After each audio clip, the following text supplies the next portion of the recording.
محترم بھائیوں، آج ہم 19ویں پارے کی کچھ آیات دیکھیں گے۔ اللہ تعالیٰ نے اس پارے کا آغاز ان لوگوں کے ساتھ کیا ہے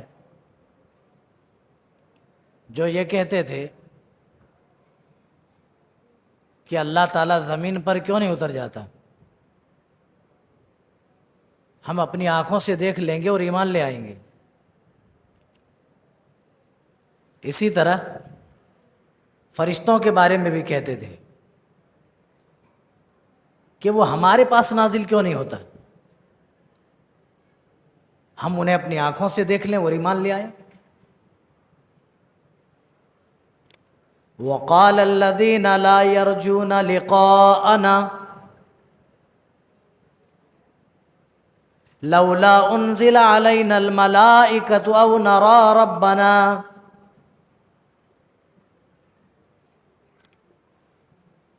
وہ لوگ کہہ رہے ہیں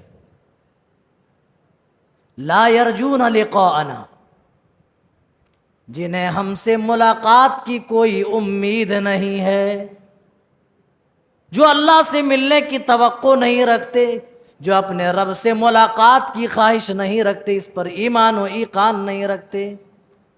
لولا انزل علینا الملائکۃ او نرى ربنا، وہ کہتے ہیں کہ ہمارے اوپر فرشتے کیوں نہیں نازل ہوتے کہ ہم اپنی آنکھوں سے دیکھ لیں، او نرى ربنا، اور ہم اپنے رب کو دیکھ لیں، کیا ہم اپنے اللہ کو دیکھ لیں تو ہم ایمان لے آئیں۔ یعنی وہ کہہ رہے ہیں کہ اللہ نازل ہو جائے، فرشتے نازل ہو جائیں، ہم اپنی آنکھوں سے دیکھ لیں، ایمان لے آئیں، اور کیا۔ لقد استكبروا في انفسهم وعتوا عتوا كبيرا، یہ وہ لوگ ہیں جو اندر ہی اندر سرکشی میں مبتلا ہیں، فخر و تکبر اور اہنکار میں مبتلا ہیں۔ بہت سارے لوگ اندر ہی اندر اہنکار میں مبتلا ہوتے ہیں، جس کی اہنکاری کبھی کبھار بغض، عداوت، کینہ، کپٹ اور دشمنی کی شکل میں سامنے آ جاتی ہے۔ اللہ وہی بیان کر رہا ہے، یہ وہ لوگ ہیں جن کی بغض، عداوت ان کی باتوں سے، ان کے کرموں سے واضح ہے۔ فی انفسہم وعتوا عتوا کبیرا، اور یہ اپنے نفسوں پر خود کو بڑا تصور کر رہے ہیں، اور یہ سرکشی کے شکار ہو گئے، یہ سرکشی پر مبتلا ہو گئے۔ اللہ کہہ رہا ہے یوم یرون الملائکہ، آج یہ فرشتوں کو دیکھنے کی تمنا اور آرزو کر رہے ہیں، لیکن جس دن یہ فرشتوں کو دیکھ لیں گے ان کی ہوا ٹائٹ ہو جائے گی۔ یوم یرون الملائکۃ لا بشری یومئذ للمجرمین ویقولون حجرا مہجورا، جس دن اپنی آنکھوں سے یہ فرشتوں کو دیکھ لیں گے، وہ کہیں گے، اپنی آنکھوں سے دیکھیں گے، اللہ کہہ رہا لا بشری لہم اليوم یومئذ للمجرمین، اس دن مجرموں کے لیے کوئی خوشی نہ ہوگی۔ جب اپنی آنکھوں سے یہ لوگ فرشتوں کو دیکھیں گے تو کسی طرح بھی یہ خوش ہونے کو تیار نہیں ہوں گے، اور آج یہ آرزویں کر رہے ہیں، تمنا کر رہے ہیں کہ ہم فرشتوں کو دیکھ لیں، ہمارے اوپر فرشتوں کو اللہ تعالیٰ نازل کیوں نہیں کر دیتا۔ اللہ تعالیٰ کہہ رہا ہے وَقَدِمْنَا إِلَى مَا عَمِلُوا مِنْ عَمَلٍ فَجَعَلْنَاهُ هَبَاءً مَنْثُورًا، اور یہ وہ لوگ ہیں جن کے اعمال کو ہم ذرات بنا کر کے اڑا دیں گے۔ ذرات سمجھتے ہیں؟ پرانے زمانے میں جب کھپریل گھر ہوا کرتے تھے، کچے مکانات ہوتے تھے، تو کہیں سوراخ تھوڑا سا رہ جاتا تھا جس کے اندر سے سورج کی روشنی آتی تھی۔ پورے گھر کے اندر اندھیرا ہے اور اوپر سے ایک سوراخ سے روشنی آ رہی ہے، اس روشنی کے اندر چھوٹے چھوٹے ذرات اڑتے ہوئے نظر آتے تھے، وہی ذرات ہیں۔ اللہ تعالیٰ کہہ رہا ہے وَقَدِمْنَا إِلَى مَا عَمِلُوا مِنْ عَمَلٍ فَجَعَلْنَاهُ هَبَاءً مَنْثُورًا، ہم ان کے اعمال کو ان کے کبر، ان کے گھمنڈ اور ان کے اہنکار کی وجہ سے ہم چکنا چور کر دیں گے، ذرات بنا کر کے ہم اڑا دیں گے۔ اتو عتواً کبیرہ، ان کے اندر اکڑ ہے، وہ سب سے اپنے آپ کو بڑا سمجھ رہے ہیں، اور اسی بنا پر وہ سرکشی کے شکار ہوئے۔ اللہ کہہ رہا ہے ان کے اعمال کی ہمارے یہاں کوئی قدر و قیمت نہیں ہے، ہم ذرات بنا کر کے اڑا دیں گے۔ پتہ یہ چلا ان کے اعمال اللہ کے یہاں قابل قبول ہوں گے جن کے پاس صحیح سالم ایمان ہوگا، جن کے پاس صحیح معنوں میں خالص ایمان ہوگا، جنہوں نے اپنے ایمان کے ساتھ کسی طرح سے بھی ظلم کو شامل نہ کیا ہوگا، شرک کی ملاوٹ جن کے ایمان کے اندر نہیں ہوگا، وہی لوگ اس دن ہم امن پائیں گے، اور وہی لوگ قیامت کے دن ہدایت یاب ہوں گے۔ اب اس کے بعد اللہ تعالیٰ ان لوگوں کا حال بیان کر رہا ہے جنہوں نے رسول کے طریقے کو چھوڑ کر اپنے بڑوں کا طریقہ اختیار کیا۔ اللہ نے جس رسول کو بڑا بنایا اس کو بڑا ماننے کے بجائے انہوں نے خود کے لیے ایک اپنا الگ بڑا بنا لیا۔ اللہ فرما رہا ہے اس دن ان لوگوں کی حالت ایسی ہوگی، یوم یعض الظالم علی یدیہ، اس دن ایسا ظالم اپنا ہاتھ چبائے گا اور کہے گا، یقول یا لیتنی اتخذت مع الرسول سبیلا، اے کاش کہ ہم نے رسول کا طریقہ نہ چھوڑا ہوتا، اے کاش ہم نے رسول کا راستہ نہ چھوڑا ہوتا، اے کاش ہم نے رسول کی پیروی نہ چھوڑی ہوتی۔ وہ اپنا ہاتھ چبا چبا کر کے کہے گا، یوم یعض الظالم علی یدیہ یقول یا لیتنی اتخذت مع الرسول سبیلا، اے کاش ہم نے رسول کا طریقہ نہ چھوڑا ہوتا، اے کاش ہم نے رسول کے طریقے سے بغاوت نہ کی ہوتی۔ اللہ کہہ رہا ہے یا ویلتا لیتنی لم اتخذ فلانا خلیلا، وہ رب تعالیٰ سے کہے گا اے کاش کہ ہم نے فلاں کو دوست نہ بنایا ہوتا، فلاں کو اپنا قریبی نہ بنایا ہوتا تو میرا آج یہ حال نہ ہوتا۔ کبھی کبھار یہ دوستیاں انسان کو گمراہی کا شکار کر دیتی ہیں، اسی لیے پیارے نبی صلی اللہ علیہ وسلم نے فرمایا الرجل علی خلیل دینہ، آدمی اپنے دوست کے دین پر ہوتا ہے، لہٰذا دوستی ایسے لوگوں سے کرنا چاہیے جن کے اندر تقویٰ ہو، جن کے اندر اللہ کا خوف ہو، جن کے اندر وہ تمام خصلتیں ہوں جو ایک مومن کے اندر ہونی چاہیے۔ انسان کی پہلی کوشش یہ ہونی چاہیے کہ کسی کو قریبی بنائیں تو اچھے لوگوں کو بنائیں، دوسروں پر کیچڑ اچھالنے والوں کو نہیں، دوسروں پر نکتہ چینی کرنے والوں کو نہیں، بغیر حقیقت جانے ہوئے کسی پر تہمت لگانے والوں کو نہیں، بلکہ جانچ پرکھ کر اچھے لوگوں کو دوست بنائیں، ورنہ قیامت کے دن یہی لوگ وبال جان بن جائیں گے اور اللہ کی عدالت میں کہیں گے اے اللہ کاش ہم نے اپنے رسول کے بتائے وہ طریقے کو نہ چھوڑا ہوتا، اے کاش ہم نے فلاں کو دوست نہ بنایا ہوتا۔ اور آگے بڑھ جائیے، وقت کم ہے اور آیتیں بہت زیادہ ہیں۔ ابھی اسی پارے کے اندر رحمان کے بندوں کی خصوصیات بیان کی گئی، اگر وہ خصوصیات آپ کے سامنے نہیں آئیں گی تو یہ پارا بتانے کا سمجھانا کا پھر بیکار ہے۔ وقال الرسول یا رب ان قوم اتخذوا هذا القرآن مہجورا، آج وہ لوگوں قرآن کے ساتھ ہمارا کیا سلوک ہے، قرآن کے ساتھ ہمارا کیا ویوہار ہے، آج قرآن پڑھنے پڑھانے والوں کے ساتھ ہمارا کیا سلوک و رویہ ہے، یہ ہماری آنکھوں کے سامنے ہے، کسی سے مخفی یہ ڈھکی چھپی بات نہیں ہے۔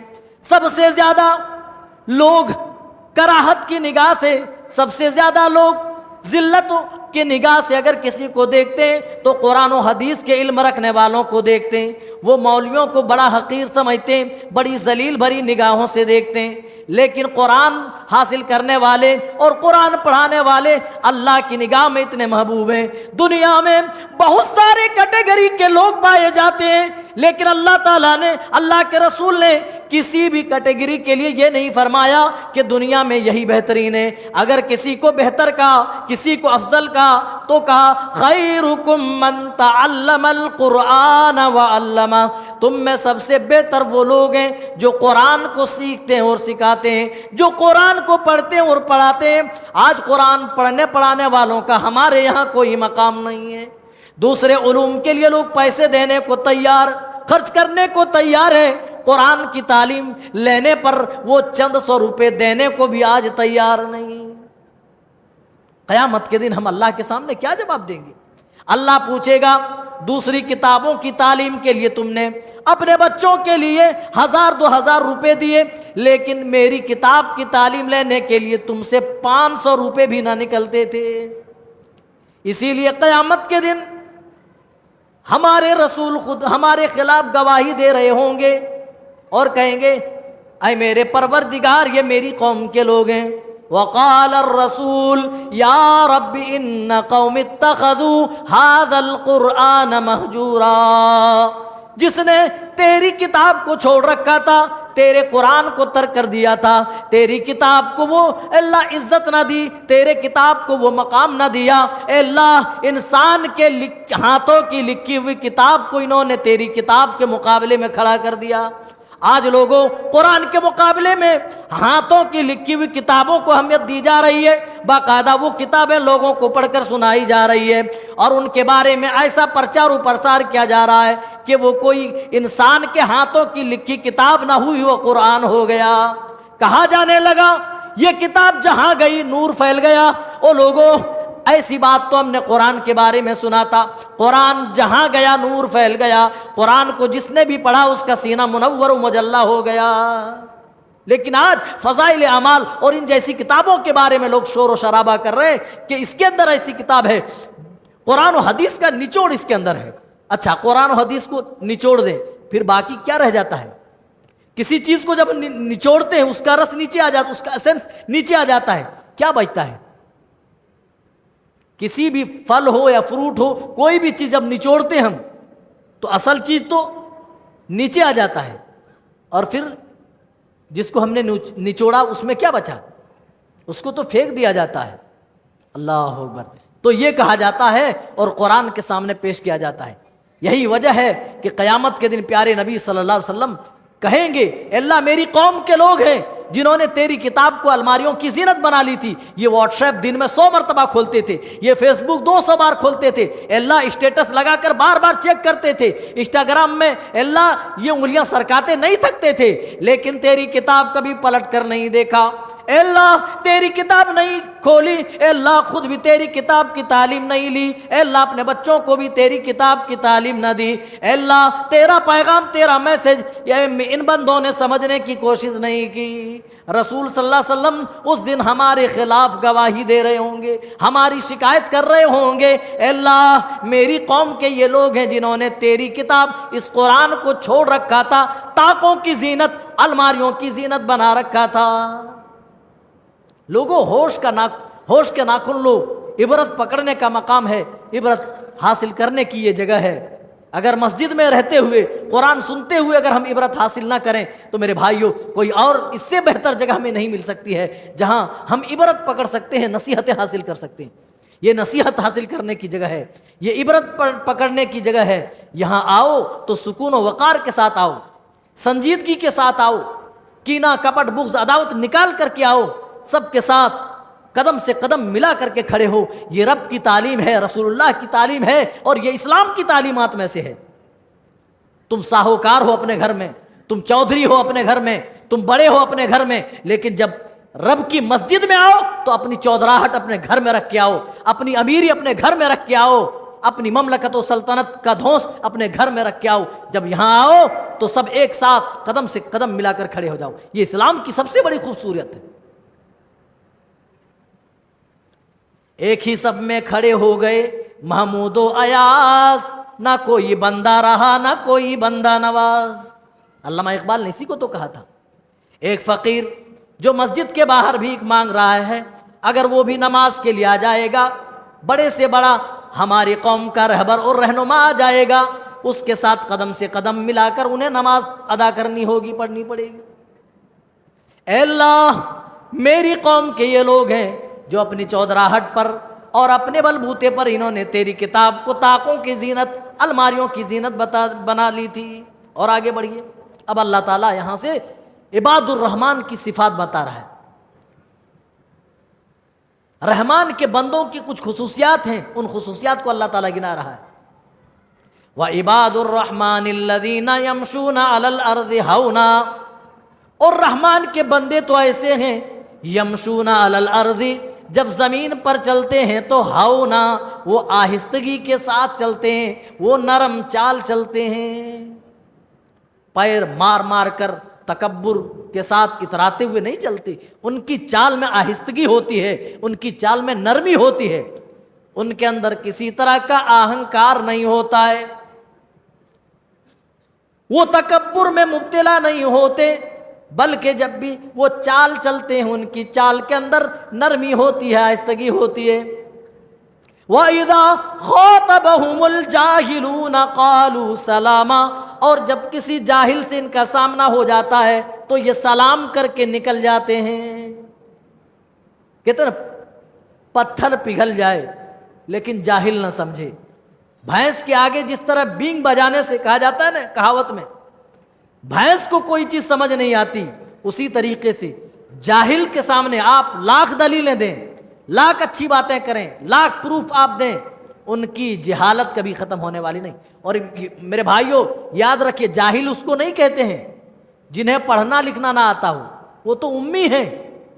جاہل وہ لوگ ہیں جو پڑھ لکھ کر کے جہالت کی بات کرے، پڑھے لکھے ہیں لیکن ان کے اندر غیرت نام کی کوئی چیز نہیں ہے، ان کے اندر شرم و حیا نام کی کوئی چیز نہیں ہے، ان کے اندر ایمانیات کی کوئی چیز نہیں ہے، تو وہ جاہل ہوتا ہے۔ معاف کیجئے گا، جو پڑھے لکھے نہیں ہیں ان کو آپ امی کہہ سکتے ہیں، جاہل نہیں کہہ سکتے۔ جاہل جن کے اندر جہالت والا عمل ہو ان کو ہم جاہل کہتے ہیں۔ آج یہ لے کر کے جائیے، اپنے ذہن و دماغ کو خوب اچھی طرح صاف کر لیجیے۔ جنہیں پڑھنا لکھنا نہیں آتا ان کو جاہل نہیں کہتے۔ ہمارے نبی کو پڑھنا لکھنا نہیں آتا تھا، اللہ نے کیا کہا؟ امی کہا، امی۔ اور جاہل کن کو کہا؟ جو ایمان سے ناشنا تھے، جو اللہ کی تعلیمات سے ناشنا تھے، ان کو اللہ نے جاہل کہا۔ جنہوں نے شرک کو اپنا معیار بنا لیا، جس نے شرک کو اپنا سب کچھ بنا لیا، اس کو اللہ تعالیٰ نے جاہل کہا۔ تو پتہ یہ چلا جن کے اندر تہذیب نام کی کوئی چیز نہ ہو، جن کے اندر جو گناہوں میں ڈوبے ہوں، وہ جاہل ہے، نہ کہ وہ جاہل جنہیں پڑھنا لکھنا نہیں آتا۔ تو کہا جب ایسے لوگوں سے سامنا ہو جاتا ہے، وَإِذَا خَاطَبَهُمُ الْجَاهِلُونَ قَالُوا سَلَامًا، تو یہ سلام کر کے نکل جاتے ہیں، ان سے بحث نہیں کرتے، مباحثہ نہیں کرتے۔ پیارے نبی صلی اللہ علیہ وسلم اما عائشہ کے ساتھ ہیں، یہودیوں کی ایک جماعت آپ کے سامنے سے گزرتی ہے اور آپ کو طعنہ دیتے ہوئے، آپ پر جملے کستے ہوئے سلام کے ساتھ یہ گزر جاتے ہیں، السلام علیکم کے بجائے السلام علیکم کہہ کر یہ نکل جاتے ہیں۔ اے نبی، اے محمد، تیرے اوپر موت ہو۔ اما عائشہ وہیں پر موجود تھی، سن لیا۔ اما عائشہ نے جواب دیا، وعلیکم السلام واللعنت یا یہود، اے یہودیو تمہارے اوپر موت آئے اور اللہ کی لعنت و پھٹکار تمہارے اوپر ہو۔ تم میرے نبی پر لعنت بھیجتے ہو، لعنت تو تمہارے اوپر پڑے، میرے نبی پر موت کے جملے کستے ہو۔ اے یہودیو تم مر جاؤ، تم ہلاک و برباد ہو جاؤ۔ رسول اکرم صلی اللہ علیہ وسلم فرماتے، مہلن یا عائشہ، چھوڑ دو اے عائشہ، اتنے تیش میں آنے کی ضرورت نہیں ہے۔ وعلیکم، میں نے وعلیکم کہہ کر کے جواب دے دیا ہے۔ میرے بھائیو، کچھ شریر قسم کے ایسے لوگ ہر معاشرے میں پائے جاتے ہیں جہاں باتیں تو اچھی کریں گے لیکن ان کا مقصد ہوتا ہے لوگوں کی برائیاں اچھالنا۔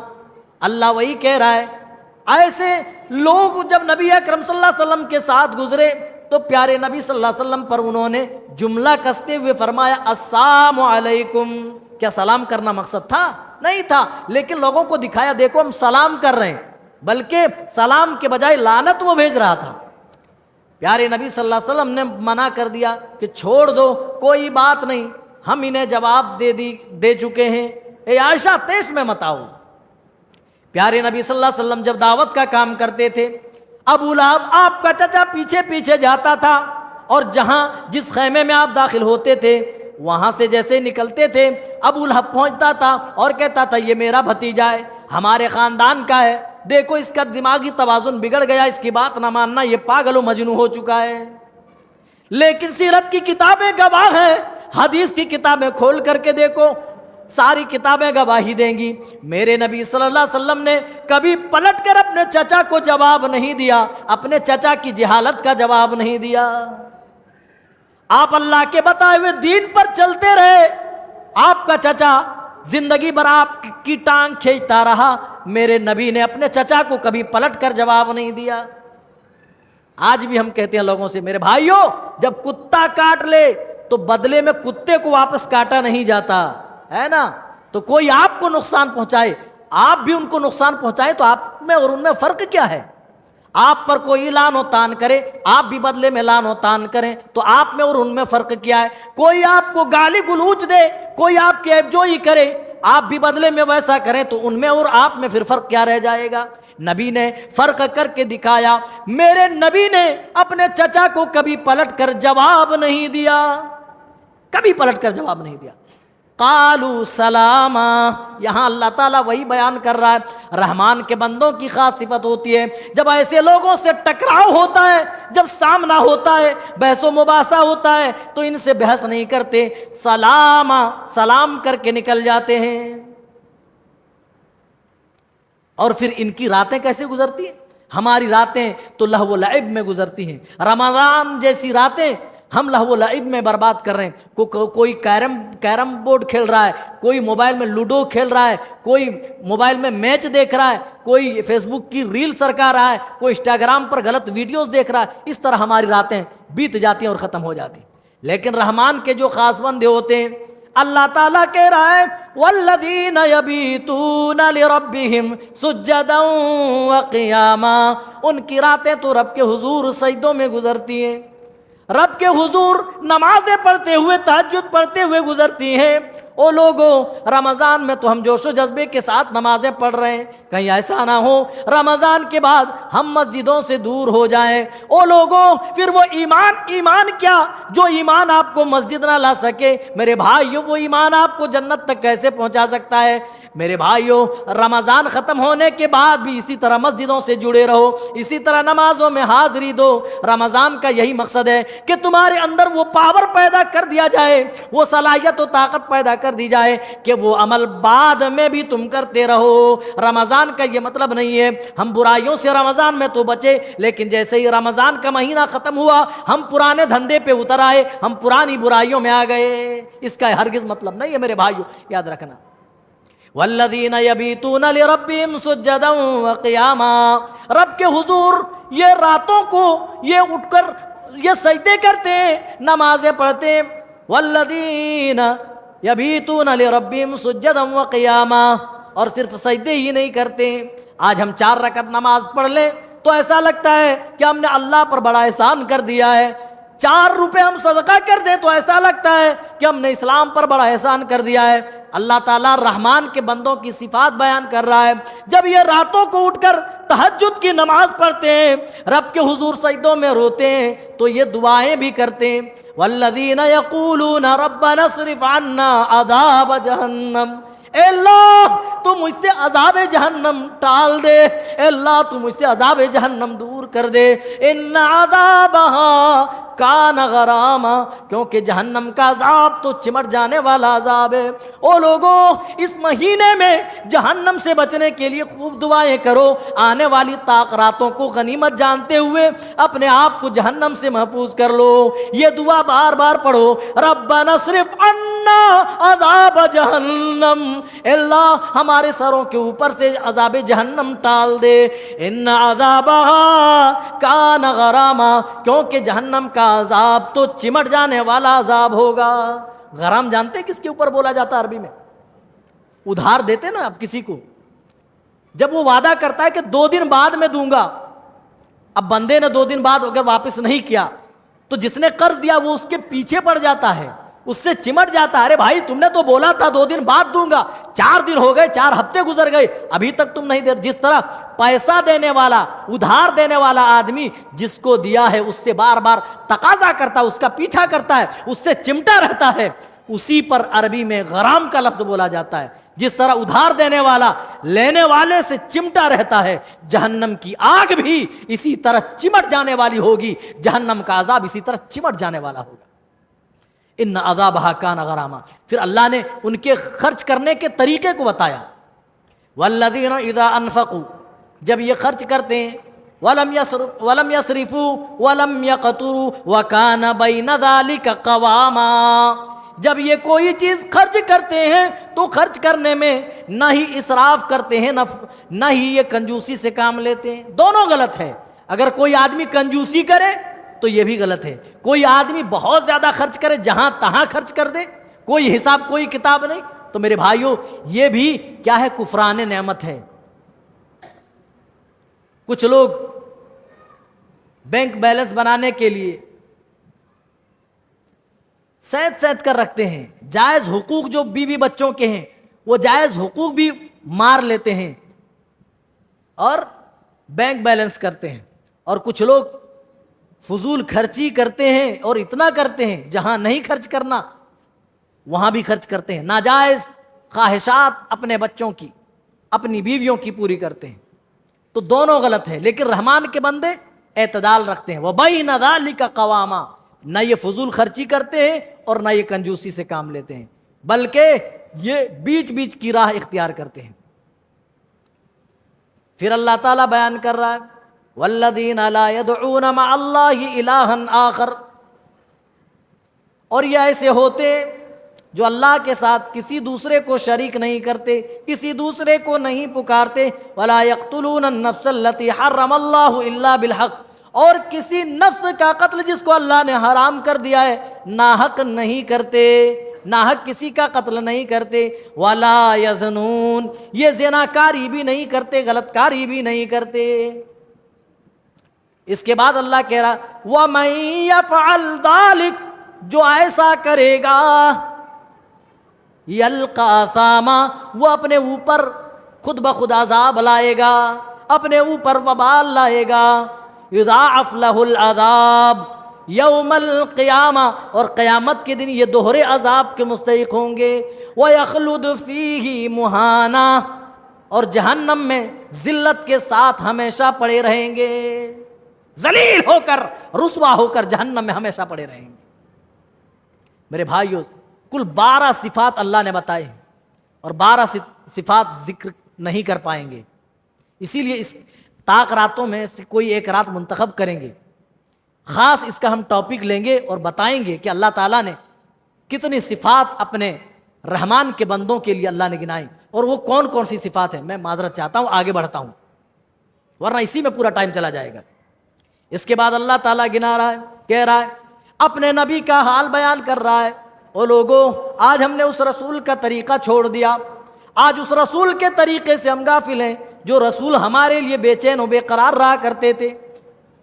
پیارے نبی صلی اللہ علیہ وسلم اپنی امت کے لیے راتوں کو اٹھ کر رو رہے ہیں، آنسو بہا رہے ہیں، حتیٰ کہ اللہ تعالیٰ آسمانوں کے اوپر سے جبریل امین کو بھیج دے رہا ہے، اے جبرائیل جاؤ میرے محبوب سے پوچھو وہ کیوں رہ رہے ہیں، کیوں آنسو بہا رہے ہیں۔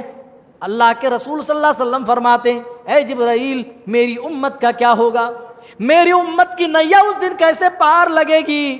اے جبرائیل میں اپنی امت کے بارے میں سوچ سوچ کر کے رو رہا ہوں، اور ہم امت کا یہ حال ہے کہ اس رسول کا طریقہ چھوڑ کر کے ہم غیروں کے طریقے پہ پڑے ہوئے ہیں۔ اللہ اکبر، جب آپ دعوت دیتے تھے اور کوئی مسلمان نہیں ہوتا تھا تو آپ بے چین و بے قرار ہو جایا کرتے تھے، اے اللہ یہ تو جہنم میں چلا جائے گا، اے اللہ میں تیری توحید بیان کر رہا ہوں لیکن یہ تیری توحید ماننے کو تیار نہیں۔ پیارے نبی اس قدر بے چین ہو جایا کرتے تھے، حالت یہ ہوتی تھی کہ آپ کا دم ٹوٹ جائے، آپ کی روح جسم سے نکل جائے۔ اللہ نے اسی حالت کو بیان کیا، اے نبی چھوڑ دیجئے ان کو ان کی حالت پر، اے اللہ کے نبی آپ کا کام بس پہنچا دینا ہے، ہدایت دینا تو میری ذمہ داری ہے، کس کو ہدایت دوں کس کو ہدایت سے محروم کر دوں یہ تو میرے اوپر ہے، آپ کا کام ہے پہنچا دینا۔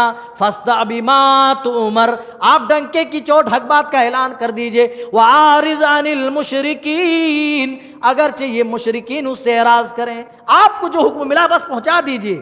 آپ کو داروغہ بنا کر ہم نے نہیں بھیجا ہے کہ آپ لاٹھی چلائیں ان کو زبردستی کریں، نہیں، چھوڑ دیجئے ان کو، اور ان کے پیچھے پڑھ کر آپ اپنے آپ کو کیوں ہلاک کر رہے ہیں۔ فَلَعَلَّكَ بَاخِعٌ نَفْسَكَ أَلَّا يَكُونُوا مُؤْمِنِينَ، اگر وہ ایمان نہ لائے تو کیا ان کے پیچھے پڑھ کر آپ اپنے آپ کو ہلاک کر لیں گے، اپنی جان کو آپ ہلاک کر ڈالیں گے؟ اللہ کے رسول ان کو ان کے حال پر چھوڑ دیجئے۔ میرے نبی بے چین و بے قرار ہو جایا کرتے تھے۔ آج ہم کسی کو برائی میں ملوث دیکھتے ہیں تو یہ فکر نہیں ہوتی کہ وہ بندہ غلط کام کر رہا ہے، رب کی ناراضگی مول رہا ہے، ہم اس کو رب کی ناراضگی سے بچا لیں۔ میرے بھائیوں، ہر ایک کو اس بات کی فکر ہونی چاہیے۔ آگے بڑھتے ہیں۔ اب حضرت موسیٰ علیہ السلام کی پوری تفصیل بتائی جا رہی ہے، میں پوری تفصیل میں نہیں جاؤں گا۔ جادوگروں سے کس طرح ٹکر ہوا، مقابلہ ہوا، یہ 9ویں پارے میں بھی گزر چکا ہے، اس لیے دوبارہ بتانے کی ضرورت نہیں ہے۔ اس کے بعد فرعون نے پورا پلان کر لیا کہ اب کسی طرح موسیٰ کو پکڑنا ہے اور جتنے لوگ ان کے ساتھ ہیں سب کو پکڑنا ہے۔ لیکن موسیٰ علیہ السلام اپنی قوم کو لیے ہوئے فرعون اور اس کے حواریوں سے چھپتے ہوئے چلے جا رہے ہیں۔ بیچ میں سمندر آیا اور پیچھے سے فرعون اس کا لاؤ لشکر پکڑنے کے لیے چلے آ رہے ہیں۔ اب نہ تب پکڑ لیے جائے۔ اور موسیٰ کی قوم کہتی ہے فَلَمَّا تَرَاءَ الْجَمْعَانِ قَالَ أَصْحَابُ موسیٰ، موسیٰ کے ساتھیوں نے کہا اِنَّا لَمُدْرَكُونَ، اے موسیٰ اب تو ہم پکڑ لیے جائیں گے۔ بڑے قریب آ گئے تھے وہ لوگ، اللہ اکبر۔ لیکن موسیٰ علیہ السلام کا دیکھیں بھروسہ اللہ پر، نبیوں کا توکل کیسے ہوتا ہے، اللہ اللہ۔ کہنے لگے کلا، ہرگز نہیں، ان معی ربی سیہدین، میرے ساتھ میرا رب ہے، یقیناً وہ میری رہنمائی کرے گا، ضرور مجھے سیدھے راستے کی طرف لے کر کے جائے گا، وہ مجھے گمراہ نہیں چھوڑے گا، وہ مجھے اس طرح یہاں نہیں چھوڑے گا، دشمنوں کے ہاتھ میں نہیں ڈالے گا، مجھ کو یہاں سے نکالے گا۔ ان معی ربی سیہدین، وہ میری رہبری کرے گا۔ اللہ کہہ رہا ہے، ابھی موسیٰ علیہ السلام اپنی قوم کو سمجھا ہی رہے تھے، فَأَوْحَيْنَا إِلَىٰ مُوسَىٰ، ہم نے موسیٰ کی طرف وحی کی۔ کس بات کی وحی کی؟ فرشتے کو بھیجا اور کہا یا موسیٰ ان اضرب بعصاک البحر فانفلق فکان کل فرق کالطود العظیم، اے موسیٰ اپنی لاٹھی سمندر پہ ماریے، بیچ میں سمندر ہے، تم سوچ رہے ہو کہاں جائیں، اللہ اپنے نبی موسیٰ پر وحی کر کے بتا رہا ہے اے موسیٰ یہ سمندر تمہارا کچھ نہیں بگاڑ سکتا ہے، وہ لاٹھی جو تمہارے ہاتھ میں ہے اس کو سمندر پہ مارو۔ حضرت موسیٰ نے لاٹھی ماری، قرآن کہہ رہا فانفلق فکان کل فرق کالطود العظیم، پانی بڑے بڑے مضبوط پہاڑوں کی شکل میں دونوں سائیڈ کھڑا ہو گیا، بیچ میں راستہ بن گیا۔ موسیٰ علیہ السلام اپنی قوم کو لیے ہوئے آگے نکل گئے اور فرعون اور اس کے حواری اسی راستے سے پکڑنے کے لیے چلے۔ موسیٰ اور اس کی قوم آگے نکل گئے اور فرعون اور اس کے لاؤ لشکر ابھی سمندر کے بیچوں بیچ ہے۔ اللہ تعالیٰ نے سمندر کو ملنے کا حکم دے دیا اور فرعون اور اس کے لاؤ لشکر کو سمندر میں ڈبو ڈبو کے مار دیا۔ اور اللہ نے کہا اے فرعون تمہاری موت کافی نہیں ہے، ثم ننجیک ببدنک لتکون لمن خلفک آیۃ، اے فرعون ہم تیری ڈیڈ باڈی کو باقی رکھیں گے تاکہ بعد میں آنے والے لوگ تمہاری باڈی دیکھ کر، تمہارا جسم دیکھ کر لوگ عبرت پکڑیں، عبرت حاصل کریں کہ تکبر کرنے والوں کا کیا انجام ہوتا ہے۔ پھر اس کے بعد اللہ تعالیٰ اس دن کے بارے میں بتاتا ہے جس دن کوئی کسی کا کام نہ آ سکے گا، لوگ جس دن نفسی نفسی کے عالم میں ہوں گے، اس دن کی اللہ تعالیٰ خبر دے رہا ہے یوم لا ينفع مال ولا بنون الا من اتى اللہ بقلب سلیم، اس دن نہ مال کام آئے گا نہ یہ اولادیں کام آئیں گی، الا من اتى اللہ بقلب سلیم، مگر کامیاب تو وہ ہوں گے، فائدہ تو ان کو ہوگا جو قلب سلیم کے ساتھ آئے گا۔ یہ قلب سلیم ہے کیا میرے بھائی؟